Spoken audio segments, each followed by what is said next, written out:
Welcome to the Habitz Podcast. Today's expert is Krystyna Lennon. Krystyna's here to chat to us about overcoming procrastination.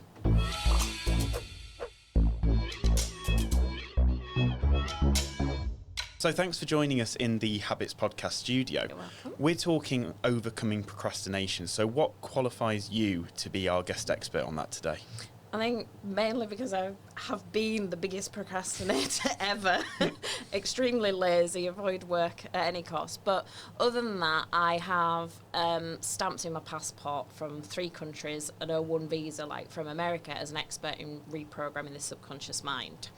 So not a self-labelled expert.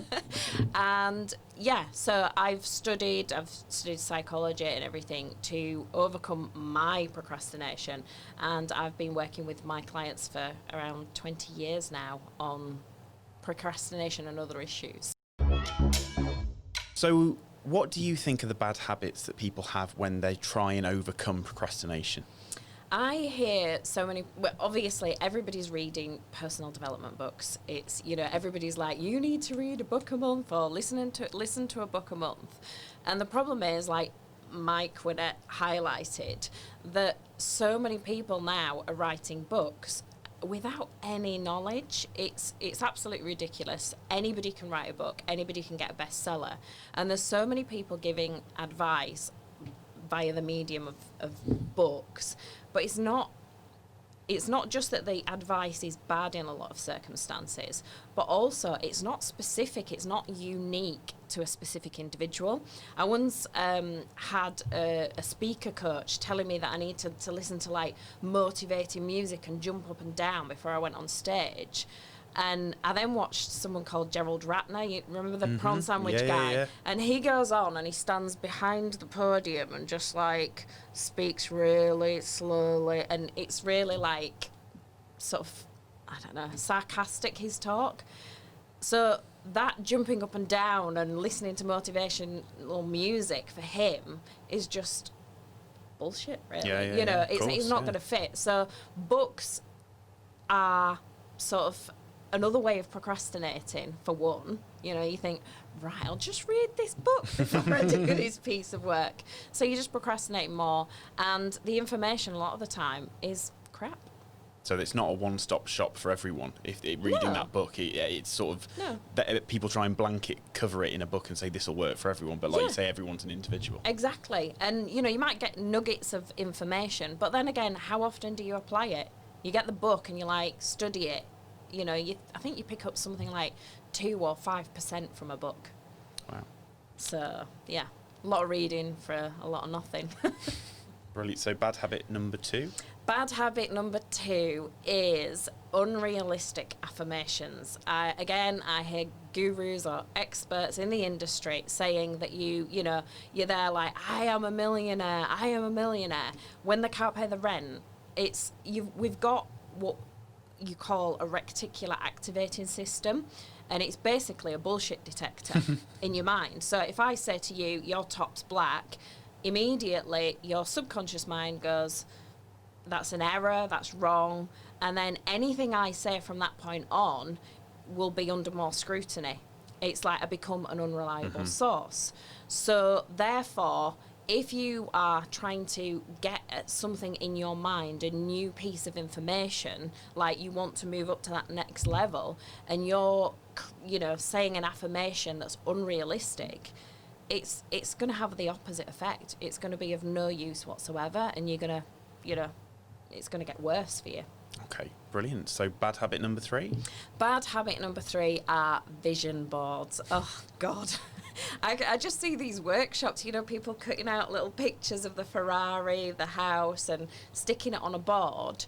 And the idea of a vision board is that you kind of kid your mind that that's familiar, because it's our subconscious's mind to keep things safe and familiar for us, because familiarity is familiar situations are safe.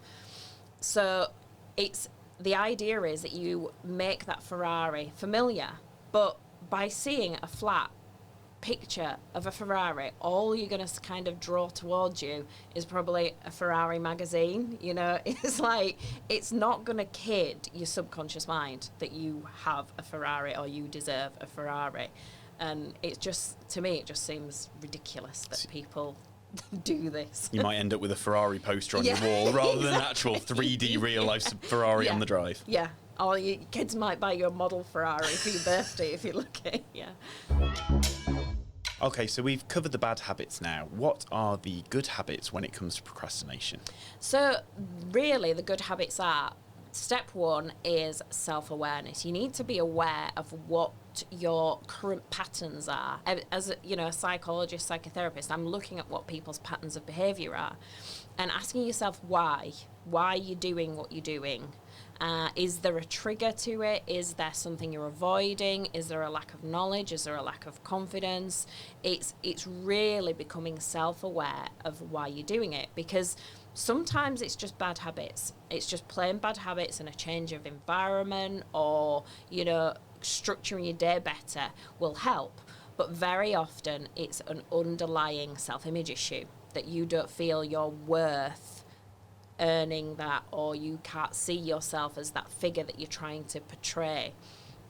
So the very first step, as I say, self-awareness, being aware of why you're doing what you're doing and knowing what is triggering you, what you're trying to avoid, what the issue is. Because if you don't know what the issue is and you don't deal with the issue, you're never going to come back to it. It's going to, you might do something like locking your phone away in a drawer, but you're going to find something, you're going to start staring out the window. That's really, so you're also saying that may even be like a subconscious element of self-sabotage going on there. That's trying to, almost yourself is stopping you from getting where you need to be. 100%. So it's I've worked with so many people and done like what I call an emotional clearance session, and it's like content free, but it's basically asks the subconscious mind why they are doing what they are doing, and stuff comes out from, childhood. Oh, when I was at school, this teacher said you'd never make anything of yourself. Or my uncle was really rich and he died sad and lonely. And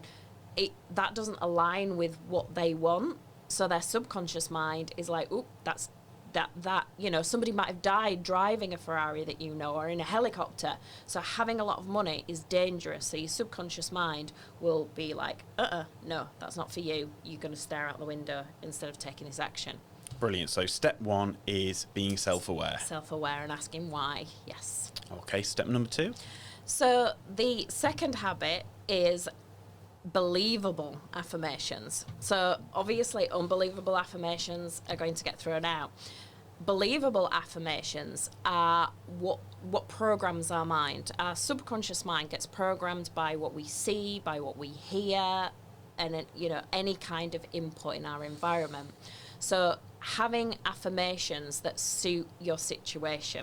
So there's no point, if you can't pay your rent, saying I'm a millionaire, because as I said, it will get thrown out. However, you think about what is acceptable, what is that next. It's like an upgrade of where you are now. For instance, I used to have a bit of an issue about earning money, about my self-worth.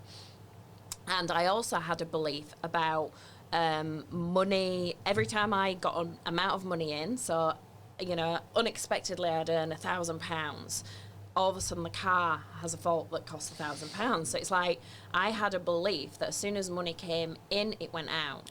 So that's one action. So then I just thought, right, the money's going out, but it's coming in. So then I just flipped it and reframed it to whenever money goes out, money comes in to replace it. Money's fluid. And that fit with the negative kind of like, oh, well, whenever I earn money, it goes out. It fit the same kind of criteria. So it's almost flipping the negative into a positive. NLP, it's what you call reframing. But yeah, it's just playing with the words a bit, and it felt comfortable to me. And then I could add, in increasing quantities and things like that. And once it was accepted, it is like, people go, it's the law of attraction. But it's just, you set your mind up for success. You set your filters differently, so you notice different things out in the world. That's really interesting. Just because I'm genuinely really fascinated by this. If people are let's say you've got a positive affirmation there and a believable affirmation. Would you say people can have multiple ones, or do you think it's better just to focus on one at a time? I wouldn't have loads. I mean, I have sort of some set standard affirmations. As soon as I wake up in a morning, I straight away say things like, I am known for excellence. And I have 3 standards to get me going, because I used to suffer terribly with anxiety. So anybody that suffers with anxiety will know the first things you wake up in the morning going, oh my God, what have I got to do today? I've got to do, and it's like instantly adrenaline, you know, and horrible feelings. So to take control of my mind, the very first thing, I have 3 standards. But then I start to think about what's happening for me in that period, what's happening for me this month that I need to realign my brain to fit with, so that I will stop my success. Fantastic. So good habit number 2 is having believable and achievable affirmations. Yes. So the successful habit number 3 is actually creating, not a vision board, creating visuals that are real. So if you do want a Ferrari, instead of trying to attract, you know, a picture of a Ferrari, you need, as I say, the subconscious mind is there to keep things safe and familiar for you. And the subconscious mind works 70 to 90% of the day. You know, like when you're driving your car and you forget where you're going, and your subconscious mind takes over. And that happens, as I say, 70 to 95% of the day.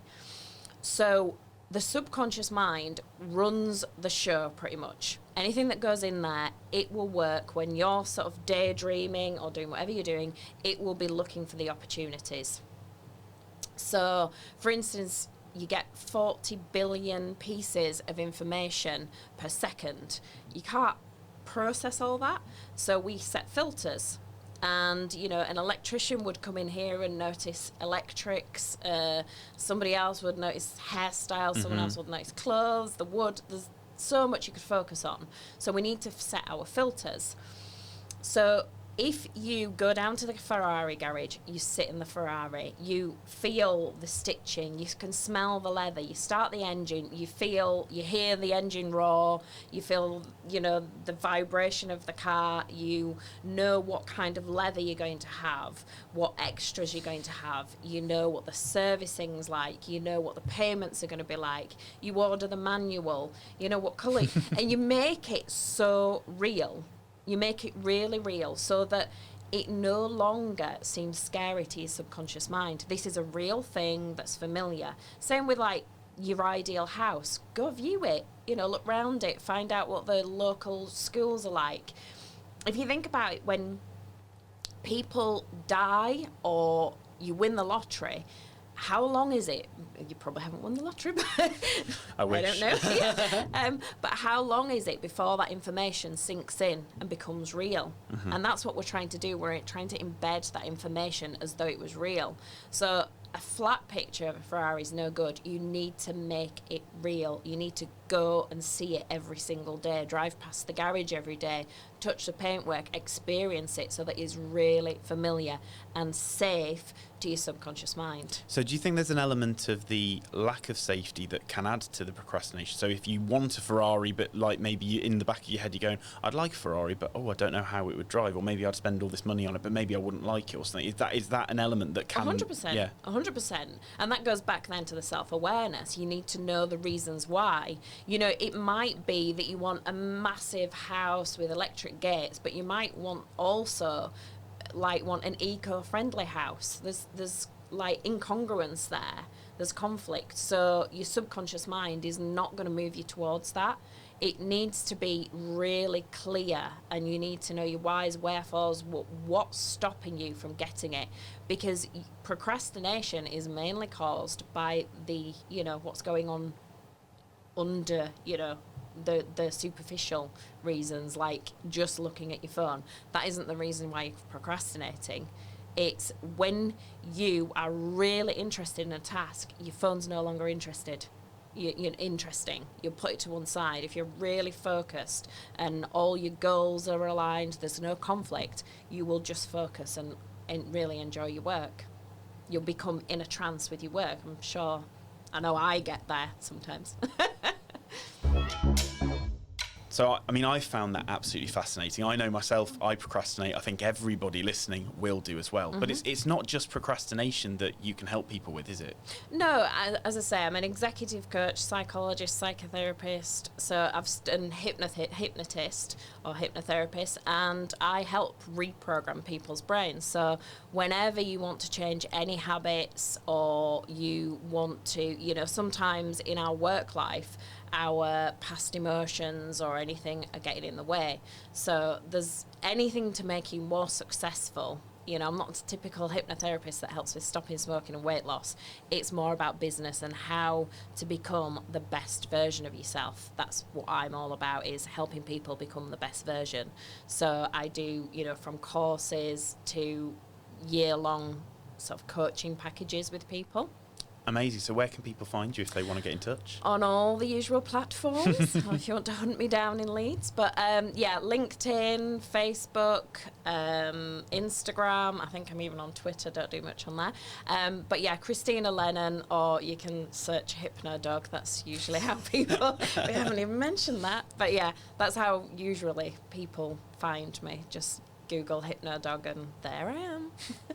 So thanks to Krystyna for joining us in the Habitz studio, telling us how we can overcome procrastination. If you want to talk to us about this, all you have to do is get in touch with us in all the usual places, and join us next time for another Habitz podcast.